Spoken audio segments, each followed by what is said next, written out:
الحمد لله رب العالمين والصلاة والسلام على سيد الأنبياء والمرسلين أما بعد فأعوذ بالله من الشيطان الرجيم بسم الله الرحمن الرحيم پڑھیے الصلاة والسلام علیک یا رسول اللہ وعلى آلك وأصحابك يا حبيب الله الصلاة والسلام عليك يا نبي الله وعلى آلك وأصحابك يا نور الله۔ ہم علم تجوید میں استعمال ہونے والے اصطلاحات پڑھ رہے تھے۔ آج ہم اصطلاح نمبر 28 سے شروع کریں گے، وہاں سے پڑھیں گے۔ نمبر 28، اصطلاح نمبر 28، حروف متحد المخرج، وہ حروف جن کا مخرج ایک ہو، جیسے تو، دال، تا۔ دیکھیں یہ تین حروف ہیں، تو، دال، تا۔ ان تینوں حروف کا مخرج ایک ہے۔ یہ تینوں حروف ایک ہی مخرج سے ادا ہوتے ہیں، اور کیونکہ ان تینوں کا مخرج ایک ہے اس وجہ سے انہیں حروف متحد المخرج کہیں گے۔ نمبر 29، حروف مختلف المخرج، وہ حروف جن کا مخرج الگ الگ ہو، جیسے با، جیم۔ دیکھیں یہاں پہ با اور جیم، ان دونوں کا مخرج الگ الگ ہے، اس وجہ سے یہ حروف مختلف المخرج ہوئے۔ حروف حلقی، وہ حروف جو حلق سے ادا ہوتے ہیں، وہ حروف جو حلق سے ادا ہوتے ہیں انہیں حروف حلقی کہا جاتا ہے، اور حلق سے ادا ہونے والے حروف 6 ہیں: حمزہ ہا، عین حا، غین خا۔ نمبر 31، حروف لاحاتیہ، وہ حروف جو کوے سے متصل زبان کی جڑ اور تالو سے ادا ہوتے ہیں، جیسے قاف، کاف۔ حروف لاحاتیہ، جو حروف کوے سے متصل زبان کی جڑ، یعنی زبان کی جڑ اور تالو سے جو ادا ہوتے ہیں، وہاں سے 2 حرف ادا ہوتے ہیں، قاف اور کاف، ان دونوں کو کہیں گے حروف لاحاتیہ۔ نمبر 32، حروف شجریہ، وہ حروف جو زبان کے درمیان اور تالو کے درمیان سے ادا ہوتے ہیں، جیم، شین، یا۔ ان حروف کو باعتبار مخرج شجریہ کہتے ہیں۔ شجر تالو کے اس حصے کو کہا جاتا ہے جو 2 جبڑوں کے درمیان اوپر اٹھا ہوا ہے۔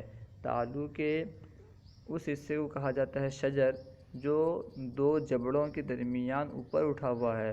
کیونکہ یہ حروف وہیں سے ادا ہوتے ہیں، اسی وجہ سے ان حروف کو حروف شجریہ کہتے ہیں، جیم، شین، یا کو۔ یعنی جو حروف زبان کے درمیان اور تالو کے درمیان سے ادا ہوتے ہیں، زبان کا بھی درمیان اور تالو کا بھی درمیان، دونوں کا درمیان جب پایا جائے، جب وہاں سے کوئی حرف ادا ہو تو اس حرف کو کہیں گے کہ یہ حروف شجریہ میں سے ہے۔ نمبر 33، حروف حافیہ، وہ حروف جو زبان کے بغلی کنارے سے ادا ہوتا ہے۔ جو حروف زبان کے بغلی کنارے سے ادا ہوتا ہے اسے ہم حرف حافیہ کہیں گے، اور وہ صرف ضاد ہے، کیونکہ یہ ایک حرف ہے اس لیے حروف نہیں کہیں گے بلکہ حرف کہیں گے، حرف حافیہ۔ نمبر 34، حروف طرفیہ یا ذلقیہ، وہ حروف جو زبان کے کنارے سے ادا ہوتے ہیں، جیسے لام، نون اور را۔ ان حروف کو حروف طرفیہ اور حروف ذلقیہ بھی کہتے ہیں۔ طرف کا مطلب کیونکہ کنارہ ہوتا ہے اس وجہ سے طرفیہ کہا جاتا ہے۔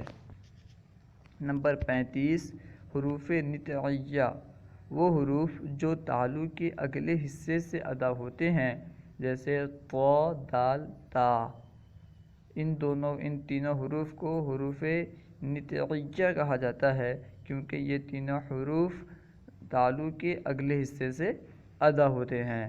نطقن تالو کی کھردری لکیر دار جلد کو کہا جاتا ہے جس کا اختتام مسوڑے کے ساتھ ہوتا ہے، یعنی نطقن تالو کی جو کھردری لکیر ہوتی ہے، لکیر دار جلد ہوتی ہے، چمڑی ہوتی ہے، اسے کہا جاتا ہے جس کا اختتام مسوڑے کے ساتھ ہوتا ہے۔ اور کیونکہ یہاں سے یہ تینوں حروف ادا ہوتے ہیں طا دال تا، اسی وجہ سے ان حروف کو حروف نطقیہ کہا جاتا ہے۔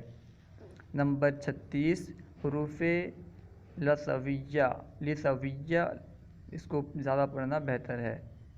وہ حروف جو لثہ یعنی مسوڑے کے قریب سے ادا ہوتے ہیں جیسے ظا ذال اور ثا، یہ تین حروف کیونکہ مسوڑے کے قریب سے ادا ہوتے ہیں اور مسوڑا اس کو لثہ کہا جاتا ہے، مسوڑے کو لثہ کہا جاتا ہے، اسی وجہ سے ان حروف کو حروف لثویہ کہیں گے۔ نمبر 37 یعنی اصطلاح نمبر 37 حروف اصلیہ یا صفیریہ، وہ حروف جو زبان کی نوک سے ادا ہوتے ہیں صاد زا سین، اصلتاً زبان کے آخری باریک کنارے کو کہتے ہیں، اس لیے انہیں حروف اصلیہ کہا جاتا ہے، اصلیہ سین کے ساتھ حروف اصلیہ یا حروف صفریہ۔ اور صفیر سیٹی کو کہتے ہیں کیونکہ ان حروف میں سیٹی کی طرح آواز پائی جاتی ہے، اس لیے ان حروف کو حروف صفریہ بھی کہا جاتا ہے۔ صاد زا سین، ان تین حروف کو حروف اصلیہ اور حروف صفریہ بھی کہا جاتا ہے۔ اصلیہ تو اس وجہ سے کہا جاتا ہے کہ زبان کے آخری باریک کنارے کو اصلتن کہتے ہیں اور یہ وہاں سے ادا ہوتے ہیں، اس لیے ان حروف کو حروف اصلیہ کہا جاتا ہے۔ اور صفریہ اس وجہ سے کہا جاتا ہے کہ صفیر کا مطلب ہوتا ہے سیٹی اور ان حروف میں سیٹی کی آواز پائی جاتی ہے، اس وجہ سے انہیں حروف صفریہ بھی کہا جاتا ہے۔ اصطلاح نمبر 38 حروف شفویہ، وہ حروف جو ہونٹوں سے ادا ہوتے ہیں جیسے با فا میم واو، یہ چار حروف ہیں جو ہونٹوں سے ادا ہوتے ہیں، یعنی دونوں ہونٹوں کے ملنے سے کبھی کبھی ایک ہونٹ اور درمیانی حصے سے مل کر ادا ہوتا ہے، اس طرح ہونٹوں سے یہ چار حروف ادا ہوتے ہیں، اس وجہ سے ان چار حروف کو حروف شفویہ کہا جاتا ہے کیونکہ شفتن مطلب ہونٹ ہوتا ہے۔ نمبر 39 حروف بحری، ہونٹوں کے تری سے ادا ہونے والا حرف جیسے با، حرف بحری وہ حرف جو ہونٹ کی تری سے ادا ہوتا ہے وہ صرف با ہے، وہ ہونٹ کی تری سے ادا ہوتا ہے، اس وجہ سے اسے حرف بحری کہا جاتا ہے۔ بحر مطلب سمندر ہوتا ہے کیونکہ سمندر میں تری ہوتی ہے، اور با اونٹ کی تری حصے سے ادا ہوتا ہے، اسی وجہ سے اسے حرف بحری کہا جاتا ہے۔ نمبر 40 حرف بری، ہونٹوں کی خشکی سے ادا ہونے والا حرف جیسے میم، میم ہونٹوں کی خشکی سے ادا ہوتا ہے، دونوں ہونٹوں کے خشک حصے سے ادا ہوتا ہے، اور کیونکہ خشکی کو بر کہتے ہیں، جو خشکی زمین کو سمندر کے علاوہ جو زمین ہے اسے بر کہا جاتا ہے، کیونکہ یہاں پہ بھی خشکی پائی جا رہی ہے، کیونکہ حرف میم خشکی سے ہونٹ کے خشک حصے سے ادا ہو رہا ہے، اسی وجہ سے اسے حرف بری کہا جاتا ہے۔ صفت، صفت کسے کہتے ہیں؟ نمبر 41 صفت، حرف کی وہ کیفیت یا حالت جو حرف کو ادا کرتے وقت حرف کے ساتھ قائم ہو، یعنی حرف کی کوئی کیفیت، ایسی کیفیت یا حالت جو حرف کو ادا کرتے وقت پائی جائے، حرف کو ادا کرتے وقت حرف کے ساتھ قائم ہو، اسے صفت کہیں گے۔ نمبر 42 صفات لازمہ، وہ حرف کے لیے ہر وقت ضروری ہو، جیسے حروف مستعلیہ میں صفت استعلاء، یعنی وہ صفات جو حرف کے لیے ہر وقت لازم ہو اسے کیا کہیں گے؟ صفات لازمہ۔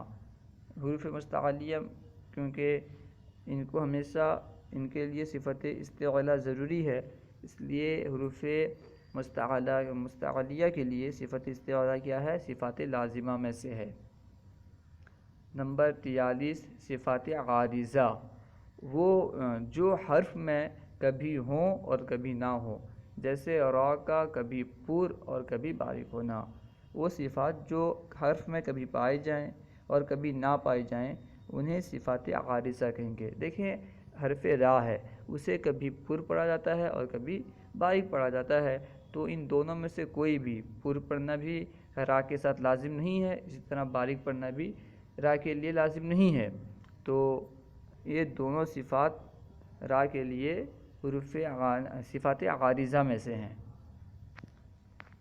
نمبر 44 حروف متحد المخرج اور متحد الصفات۔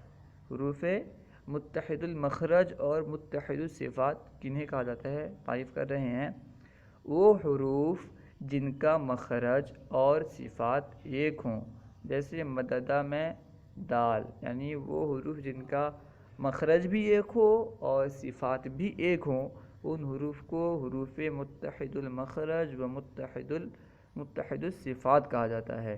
مددہ میں دیکھیں 2 دال آیا اور دونوں دال کا مخرج بھی ایک ہے، صفات بھی ایک ہے۔ اصطلاح نمبر 45 حروف مختلف المخرج و مختلف الصفات، وہ حروف جو مخارج اور صفات کے اعتبار سے جدا ہوں۔ جو حروف مخارج کے اعتبار سے اور صفات کے اعتبار سے جدا جدا ہوں، الگ الگ ہوں، انہیں حروف مختلف المخرج اور مختلف الصفات کہیں گے۔ نمبر 46 حروف متحد المخرج اور مختلف الصفات۔ وہی بات ہے، متحد مطلب ہوتا ہے ایک ہونا، مختلف مطلب ہوتا ہے الگ الگ ہونا۔ تو آپ دیکھیں کہ یہاں پہ کیا ہے؟ حروف متحد المخرج، اس سے کیا معلوم ہو رہا ہے کہ دونوں کے مخرج ایک ہوں گے۔ مختلف الصفات یعنی صفات الگ الگ ہوں گے، اور دیکھو یہ بتائیں گے وہ حروف جن کا مخرج تو ایک ہو مگر صفات جدا جدا ہوں، جیسے سا اور وا وغیرہ، ان کے مخرج تو ایک ہیں، یہ دونوں کے مخرج ایک ہیں لیکن صفات الگ الگ ہیں۔ نمبر 47 ترقیم، حرف کو باریک پڑھنا، جیسے کانا میں الف، ترقیم کہتے ہیں کسی حرف کو باریک پڑھنا یعنی نرمی سے پڑھنا، باریک پڑھنے کو ترقیم کہا جاتا ہے۔ جیسے کانا میں جو الف ہے اسے ہم نرم پڑھتے ہیں، باریک پڑھتے ہیں، تو اسے کیا کہیں گے؟ ترقیق۔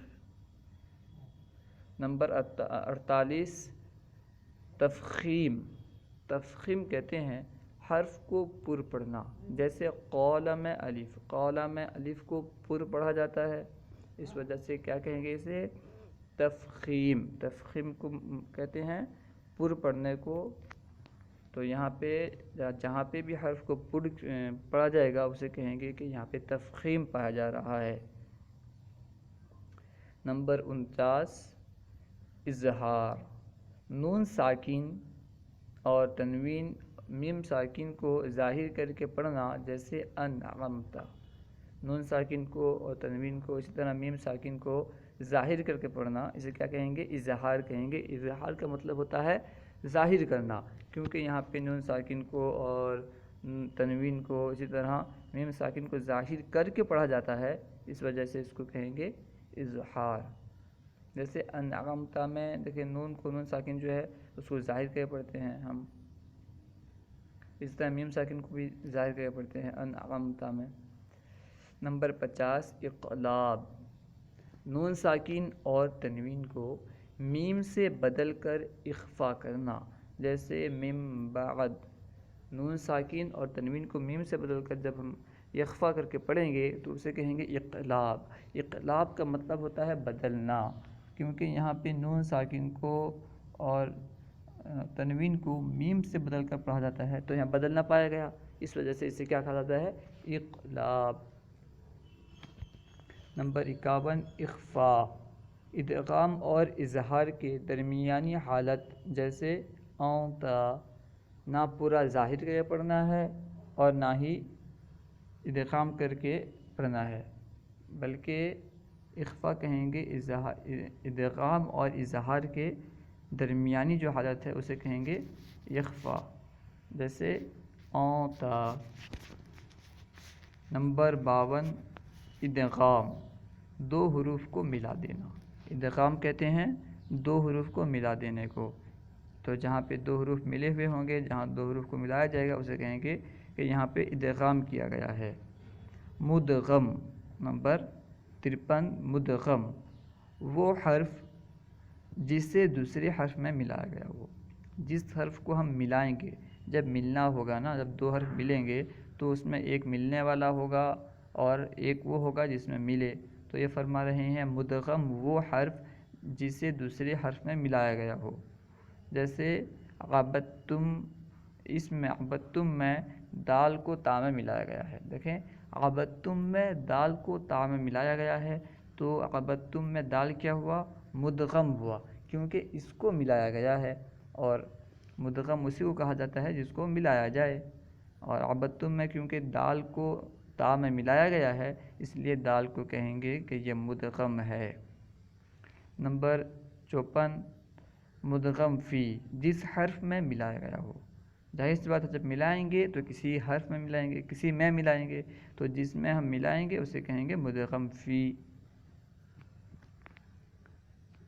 نمبر 55 مثلین، ایسے دو حروف جو مخرج اور صفات میں متحد ہوں، جیسے اذ ذہبہ میں ذال، اسے مثلین کہتے ہیں۔ مثلین کسے کہا جاتا ہے؟ ایسے دو حروف جو مخرج اور صفات میں دونوں میں برابر ہوں، متحد ہوں، اسے کہا جاتا ہے مثلین۔ نمبر 56 متجانسین، ایسے دو حروف جن کا مخرج ایک ہو، جیسے قد تبین میں دال اور تا۔ دیکھیں قد تبین، اس میں دال اور تا دونوں کا مخرج ایک ہے، دونوں حروف ایک مخرج سے ادا ہوتے ہیں، تو اس لیے انہیں کیا کہا جائے گا؟ حروف متجانسین، دونوں ایک ہی جنس سے ہیں۔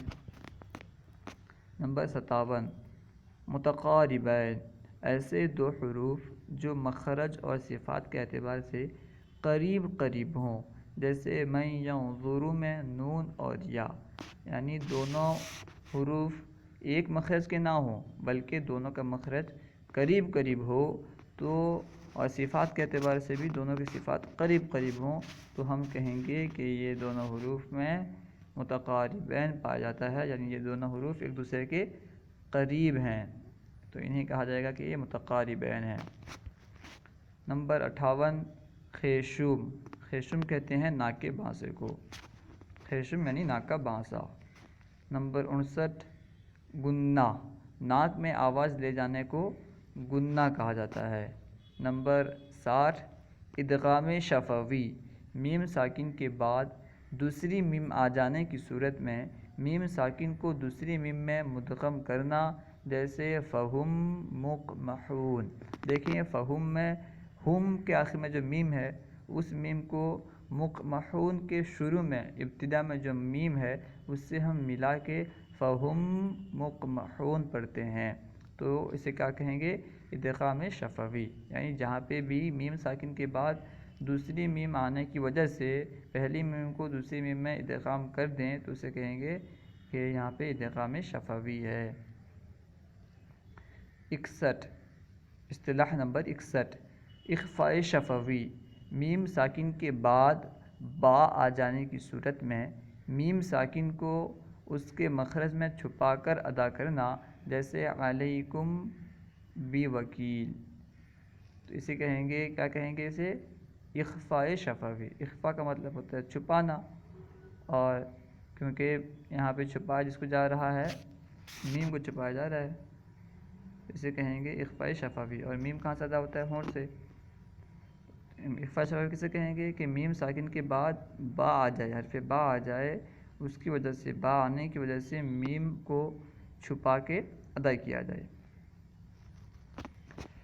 نمبر 62 اظہار شفوی، میم ساکن کے بعد با اور میم کے علاوہ کوئی اور حرف آ جانے کی صورت میں میم ساکن کو اس کے مخرج سے ظاہر کر کے پڑھنا، جیسے علم نشرح۔ میم ساکن کے بعد حرف با بھی نہ آئے اور حرف میم بھی نہ آئے، جب یہ دونوں حرف میں سے کوئی بھی نہیں آئے گا تو اس وقت ہم میم ساکن کو اس کے مخرج میں ظاہر کر کے پڑھیں گے۔ اسی ظاہر کر کے پڑھنے کو اظہار شفوی کہا جاتا ہے۔ نمبر 63 اثبات یعنی حرف کو باقی رکھنا۔ اثبات کا مطلب ہوتا ہے ثابت کرنا، ثابت رکھنا، اور یہاں پہ کیا ہے، حرف کو ثابت رکھنا، کیونکہ یہ علم تجوید ہے اور یہاں پہ اس کے تعلق سے حرف وغیرہ کے تعلق سے بحث ہوتی ہے۔ یہاں پہ اثبات سے مطلب مراد کیا ہے، حرف کو باقی رکھنا۔ نمبر 64 حرف کو ختم کر دینا۔ حذف کا مطلب کیا ہے، حرف کو ختم کر دینا، یہ حذف ہے۔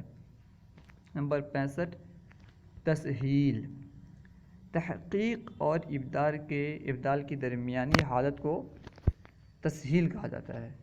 تحقیق اور ابدال کے درمیان پڑھنا ہے، نہ تحقیق کرنا ہے اور نہ ہی ابدال کرنا ہے، دونوں کے درمیانی صورت میں پڑھنا ہے، تو اسے کیا کہیں گے، تسہیل، جیسے اعجمی و عربی۔